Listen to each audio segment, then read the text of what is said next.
Hola, mi nombre es Oscar Colorado. Soy catedrático de fotografía avanzada en la Universidad Panamericana de la Ciudad de México. Y el día de hoy quisiera platicarles sobre una figura fotográfica que es impresionante, Seydou Keita. Y no tiene nada que ver con el futbolista. Pero Seydou Keita, fotógrafo africano, hizo un conjunto de fotografías, ahí les pongo algunas muestras para ir viendo de qué estamos hablando, que verdaderamente sorprende, verdaderamente atrapa y que pues es un gran enigma. Como podemos ver, ahí tenemos desde luego retratos, ya tenemos por ahí un video sobre el retrato donde hablo un poco sobre las diferentes posibilidades del acuerdo que se hace entre un fotógrafo y el modelo, etcétera, los diferentes elementos y demás. Pero veamos estas fotografías de Seydou Keita y nos vamos a dar cuenta, por supuesto, fotografías comerciales, fotografías hechas en su estudio. Quisiera platicar el día de hoy de un poco de su técnica, de las capas de valor que tiene y creo que vamos a aprender muchísimas cosas interesantes de este fotógrafo. Pero antes que nada hay que ubicarnos geográficamente. ¿Dónde trabajó Seydou Keita? Él estuvo en Mali, específicamente en la ciudad de Bamako, y estamos hablando de la parte occidental norte de África. Ahí se los pongo en el mapa para irnos ubicando de qué parte de África estamos hablando. Y bueno, sobre la fotografía africana se podría hablar muchísimo, pero por lo pronto quiero concentrarme en este fotógrafo de Bamako. Seydou Keita fue fundamentalmente autodidacta. Un tío suyo compró una vez una Kodak Brownie, se enamoró el muchacho de 14 años de la cámara, convenció al tío de que si se la regalaba y bueno, ese es el comienzo de la vida fotográfica de Seydou Keita. Recibió algunas orientaciones de Mountaga Dembélé, otro fotógrafo, pero en realidad él se las ingenió como pudo. Pero para 1948 pone su propio estudio, pues es sorprendente lo que logró este fotógrafo autodidacta.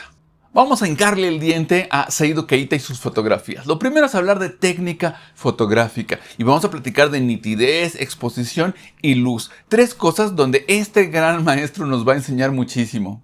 Platiquemos en primer lugar de la nitidez. Creo que vale mucho la pena observar con cuidado las fotografías de Seydou Keita. Son increíblemente nítidas y de hecho ese fue uno de los grandes éxitos que tenía cuando la gente quería hacerse fotografías en Bamako. Iba a su estudio por la calidad de las copias, porque verdaderamente se veían increíblemente bien. Y claro, incluso hoy por hoy debo decir que aún con nuestras cámaras digitales, la verdad es que a veces no logramos tener este nivel de nitidez. Y mucho tiene que ver con el tipo de cámara que utilizaba Seydou Keita, porque él trabajaba estos formatos 5x7 en fotografía de placa. Es decir, un formato más grande, desde luego, que el clásico 35 milímetros, que permite estos niveles de nitidez por el tamaño de la película, pero también la apertura del diafragma, el diafragma un poquito más cerrado es una clave importante para lograr estos niveles de nitidez. Y aquí una clave importante con nuestra propia fotografía ahora en la era digital es que con mucha frecuencia trabajamos con el diafragma totalmente abierto. Si nuestro lente es un, no sé qué les gusta, un 50 milímetros f1.8, lo abrimos a f1.8. Y una clave para obtener estos niveles increíbles de nitidez con la óptica que tenemos es cerrar un poco el diafragma. Hay esto que le llaman un sweet spot que empieza en el f5.6 para lograr un nivel de nitidez como el que nos da Seydou Keita. Un primer paso es cerrar un poquito nuestro diafragma. Otro elemento al que hay que ponerle atención a las fotografías de Seydou Keita es la exposición, y es impresionante porque, número uno, él no utilizaba un exposímetro, él exponía a ojo, y segundo, para accionar el tema del obturador, realmente lo que hacía es que le quitaba la tapa a su objetivo y se la volvía a poner. Entonces hacía a ojo las dos operaciones, primero medir la luz y segundo medir el tiempo de obturación. Y es sorprendente que sus fotografías están perfectamente expuestas. Nunca encontramos que las sombras profundas estén empastadas, las altas, luces nunca están quemadas, y ahí les estoy poniendo un poco los histogramas para que podamos ver este nivel tonal excepcional que tiene Seiyuu Keita. Verdaderamente hoy creemos que pues simplemente ponemos nuestro iPhone y ya nos sale la fotografía, pero en la época en la que estaba haciendo estas fotografías Seiyuu Keita, entre 1948 y 1954, 57 más o menos, estas fotografías se hacían a mano, y ya el hecho de que la fotografía saliera en foco, que saliera con la exposición adecuada, ya era toda una fiesta. Seiyuu Keita utilizaba fundamentalmente luz natural. Su estudio estaba en el patio de su casa, y entonces lo que utilizaba era la luz que tenía. Desde luego podemos ver una luz difusa, maravillosa, y a veces hacía fotografías en el estudio, en su estudio, en las noches con iluminación artificial. Pero ni a él le gustaba ni los resultados eran tan buenos. Ahí lo podemos ver en esta fotografía. Pero la mayoría de sus fotografías hechas con luz natural tienen una luz maravillosa, difusa, perfecta para la piel humana. Entonces, nuestro siguiente ingrediente, ya los tenemos, ya los vamos acumulando: nitidez, exposición y luz, se combinan perfectamente para crear fotografías que tienen una calidad técnica excepcional, en un momento en el que crear fotografías de calidad no era para nada sencillo. Y ahora vámonos al nivel compositivo. ¿Qué elementos, qué ingredientes utilizaba Seiyuu Keita? Pues utilizaba patrones, utilizaba además pose, muy importante, y vamos a platicar también del atrezo, algo que es importantísimo en estas fotografías. Hablemos primero que nada de los patrones, y esto es de las cosas que enamoran de este fotógrafo fantástico, porque él captura estos patrones. Esto es lo primero que salta a la vista. Incluso ahí les pongo la fotografía, pero también una simplificación del patrón. Qué poderosos son los patrones, estas repeticiones. Y quiero mostrarles cómo hay una saturación increíble en el caso de los patrones en Seiyuu Keita. Francamente, a mí me sorprende mucho, porque casi siempre cuando uno empieza a dar fotografía básica, a los alumnos lo que les dice es: utiliza un fondo que a lo mejor sea un fondo muy simple y que tu figura sea la que domine, porque si tenemos complejidad atrás y complejidad adelante, se puede hacer un batidillo.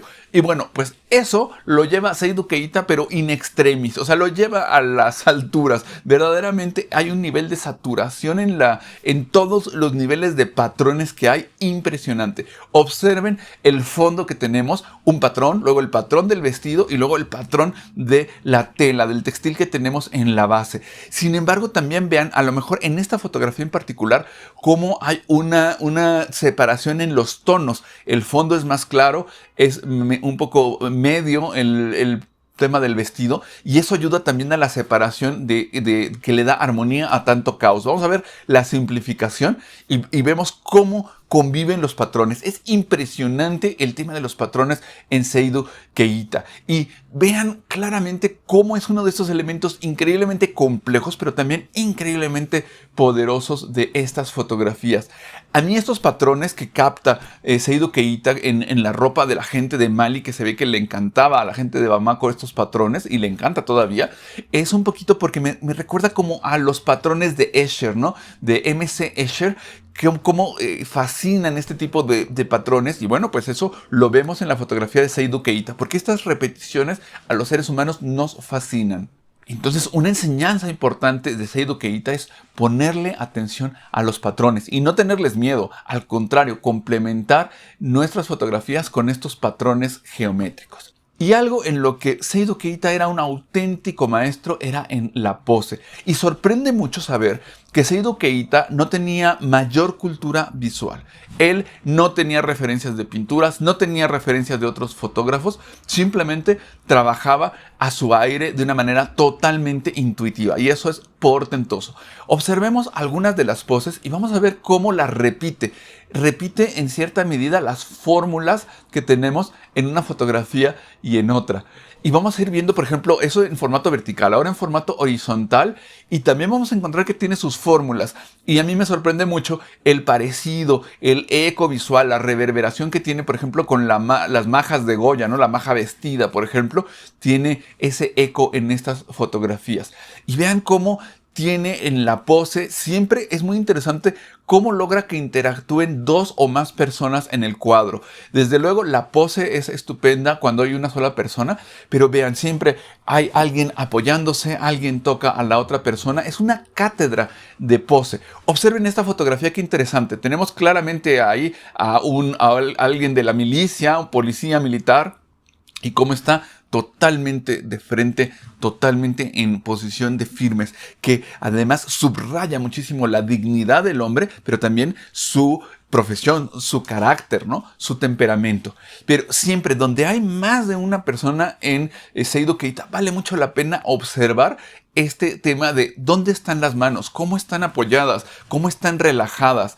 Y desde luego todos los sujetos que vemos ahí están posados y están dirigidos por Seidou Keita. No hay ni una sola cosa espontánea. Sin embargo, el hecho de que sean posadas no se ven falsas, se ven increíblemente naturales. Esto nos habla también mucho de la facilidad que tiene de palabra, de la facilidad para empatizar con el fotógrafo. Y vemos cómo hay todo un conjunto de poses en la fotografía de Seidou Keita que verdaderamente salen a relucir, que complementan al sujeto, que realmente hacen algo nuevo y algo interesante. Las manos, todo tiene que ver en las fotos de la dirección de escena que hace Seidou Keita. Y hablando de escena, el atrezo, eso que viste a los escenarios, es súper importante. Yo quiero hablar de dos tipos de cosas que importan muchísimo en las fotografías de Seidou Keita.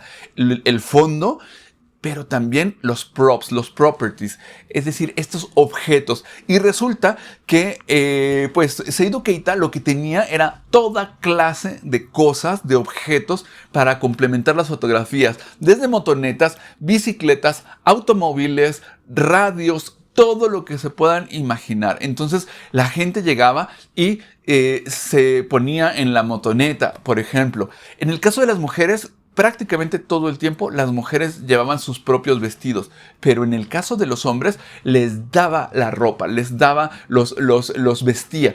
Esta fotografía es muy interesante porque no olvidemos que Mali era una colonia francesa. Entonces el tema de lo galo, ¿no? La inspiración gala, la camisa de rayas, la boina, etcétera, nos están diciendo de cómo le otorga a este niño esa dignidad francesa, ¿no? Y luego tenemos la bicicleta, muy importante. Observen, bicicleta, la bicicleta prestada, las tenía ahí Seidou Keita. La radio, los aparatos de radio.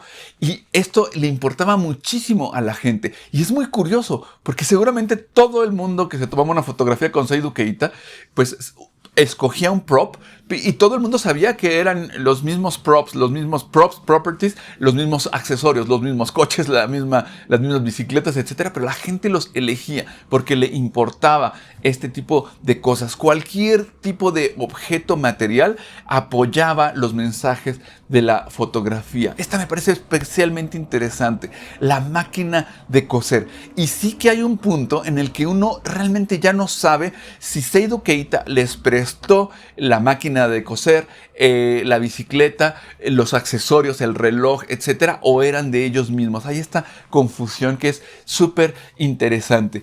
Y en el caso de los hombres, se los platicaba, con mucha frecuencia les prestaba trajes, los vestía para que se vieran elegantes, interesantes y que se vieran bien, les prestaba el reloj, etc. Entonces, esto forma parte de una teatralización extrema de las fotografías de Seidou Keita. Y de nuevo uno siempre se pregunta un poco, bueno, pues ya llevaban las guitarras, eran unas personas que se dedicaban a la música, ¿qué ocurría ahí?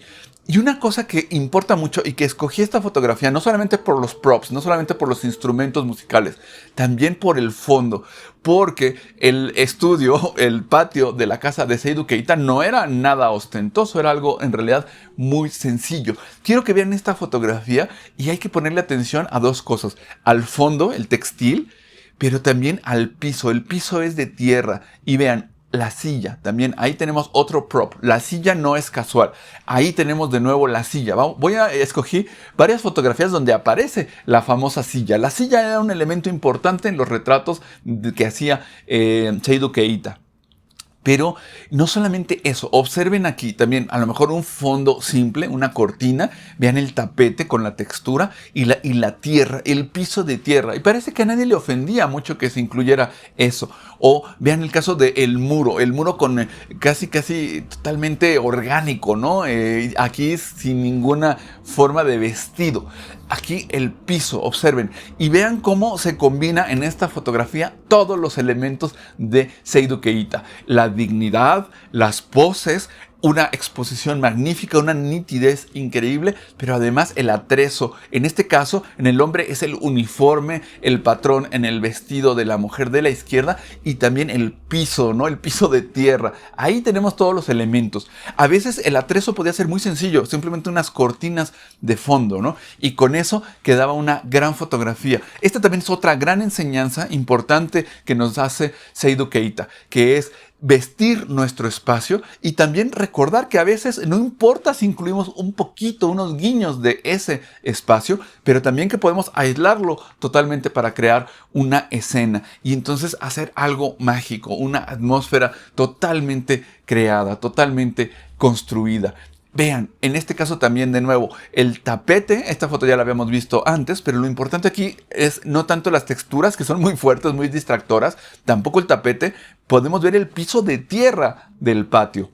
Aquí observen los pisos. Estoy poniendo estas fotografías sobre todo para que observen el piso. Esta es una foto también que me encanta. Es una de las más famosas de Seidou Keita, donde todo convive de una manera increíble. La ropa tradicional del hombre de Bamako. Vean, el contraste por tamaño, el hombrazo que tenemos ahí y una bebé pequeñita, ¿no? El piso de tierra, el fondo con el textil, todo en su lugar, súper nítida, perfectamente expuesta. Las gamas tonales son absolutamente maravillosas. Observemos esta otra fotografía. Y aquí, de nuevo, preguntarse, ¿el hombre traía el traje?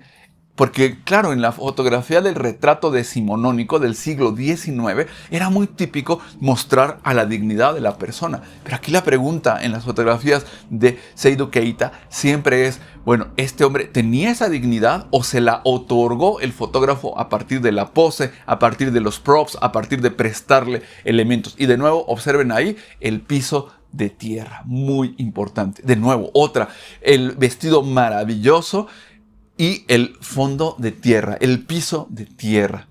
Bien, pero hay además otra capa que no podemos olvidar en las fotografías de Seidou Keita, que es la capa cultural. En estas fotografías se mezclan muchísimos elementos. Aquí nos daría para hacer solamente un video sobre la capa cultural de Seidou Keita. No me quiero quedar solamente con los elementos de los ingredientes fotográficos. También quisiera platicar, aunque sea muy brevemente, de sociología, de exotismo, de colonialismo, de el lugar que ocupa la gente en la sociedad y también de este tema del materialismo, esto que decía Eric Fromm, del tener o el ser. Porque en todas estas fotografías tenemos una capa social. ¿A quiénes estamos viendo ahí?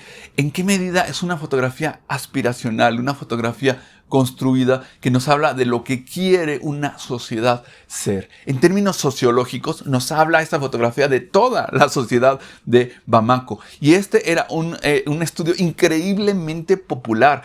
Y llegaba a ser hasta 40 poses, atender a 40 clientes diarios, Seidou Keita. Así de popular era. Y podemos ver las capas sociales, podemos ver la dignidad de la gente, sí y no, porque hay construcción, tenemos un registro, pero al mismo tiempo tenemos una construcción total de las fotografías. También no hay que dejar de perder de vista nuestra propia cultura, porque estas fotografías nos parecen exóticas, de sujetos exóticos, porque no nos vestimos así, porque no le damos esta importancia a algunos elementos materiales como los que se le dan en estas fotografías, y hay este factor del exotismo, del yo asomarme y tener una cierta curiosidad, incluso un poco morbosa, ¿no? ¿De quién es esta gente? No habría que perder de vista que estamos hablando de una colonia francesa que se acabó independizando Y entonces los elementos de cultura, incluso en lugares como México, hubo una influencia enorme de la cultura francesa en tiempos del dictador Porfirio Díaz, ¿no? Entonces había esta sensación en el colonialismo de que todo lo que venía de Occidente y todo lo que venía de Europa era bueno, era deseable. Entonces estas fotografías también presentan esa capa de colonialismo. Lo que pasa es que el colonialismo fue súper fuerte en el siglo XIX, pero aquí todavía lo podemos ver bien entrada la década de los 70 en algunos países africanos. Y luego también el tema del lugar en la sociedad. ¿Qué lugar ocupo? Pero también qué lugar quiero ocupar. ¿Cómo quiero ser percibido?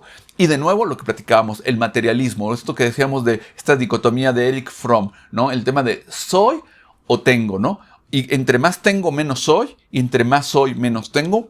Esa es toda una capa de reflexión. Pero ¿qué lugar se le da a los objetos materiales en la fotografía de Seydou Keita es muy importante? Y bueno, les quiero platicar que Seydou Keita llegó a hacer fotografías de moda en Harper's Bazaar hace, bueno, un poco más de 20 años, en 1998. Pero les platico un poco la historia. Rápidamente, en 1991, en el nuevo Museo de Arte Contemporáneo de Nueva York, se hizo una exposición que se llamó Africa Explores, que era sobre el arte africano del siglo XX. Esto se hizo en 1991.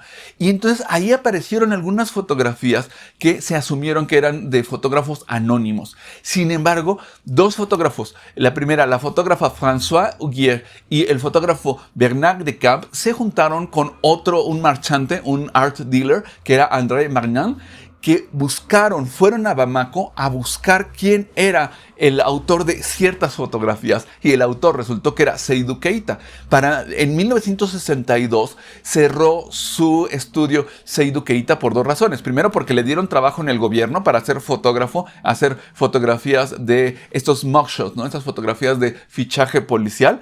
Y también Seydou Keita le robaron el equipo en el estudio. Total que para 1992-93 su estudio realmente era un garage, un lugar donde se arreglaban bicicletas. Así como se los cuento, ¿no? Pero ellos tres, François, Bernard y André, encuentran en Bamako a Seydou Keita, se lo llevan a París y ahí hace algunas fotografías para Harper's Bazaar y muestran su trabajo en este encuentro fotográfico en Arles súper importante que se hace cada año. Y aquí les muestro algunas fotografías que ya son hechas en Francia por ya un Seydou Keita, ya una persona mayor, con esta idea absolutamente fashion, pero que recupera, que rememora todos estos ecos visuales, estas texturas que las lleva al extremo, pero ya en fotografías de diseñador. Bueno, pues ahí tenemos a Seydou Keita, arriba a la izquierda, jovencísimo, en un típico retrato, un autorretrato con toda su marca, y abajo a un Seydou Keita ya mayor, que al final del día le encantó el recuperar todo. Y una noticia interesantísima es que Seydou Keita conservó todos sus negativos, todo lo ordenaba perfectamente, porque cuando hacía fotografías en su estudio, la gente a veces quería copias, quería otra vez que le hicieran del negativo, que le hicieran 3 copias más para la tía, para tal. Y entonces Seydou Keita era súper cuidadoso en mantener todo su archivo perfectamente listo para que cuando llegara un cliente poder hacerle otra copia. Y eso es maravilloso, porque gracias a eso toda la fotografía de Seydou Keita se ha conservado y está perfectamente ordenada. Y bueno, desde luego sus herederos están encontrando la manera de ver qué hacer con ese acervo fotográfico. Con todo lo que platicamos ya, quiero compartir de nuevo las fotografías de Seydou Keita y ahora poder ver todas estas capas. Entonces vamos a ver que el reloj no es casual, que no es casual la pose, que la silla no es casual, que el fondo no es casual, que la bicicleta tiene un papel, tiene algo que ver. Entonces ahora todas estas fotografías que ya vimos al principio, ahora cobran un sentido distinto, porque ahora entendemos qué capa le otorga nuestro autor, qué nivel de importancia en lo sociológico, en lo cultural, tienen estas fotografías y cómo son ejemplos maravillosos, fantásticos de fotografías que son creaciones, que aquí Seidou Keita, como bien decía el maestro Ansel Adams, no toma fotografías, sino que las hace. Él crea a estas personalidades. Y de nuevo tenemos a otra gran figura de la fotografía, tal vez no tan conocida para algunos, pero que tiene muchísimo que enseñarnos y que nos ayuda a compartir esta pasión fotográfica. Muchísimas gracias por haber visto el video. Si no te has suscrito, ahora es el momento. Y si ya te suscribiste, ¿por qué no compartir este contenido con más personas? Dejar una manita arriba, los comentarios, yo estoy siempre al pendiente y verdaderamente lo que me interesa es seguir compartiendo nuestro camino fotográfico juntos. Muchísimas gracias por haberme acompañado en este video y nos vemos en la próxima. Adiós, bye.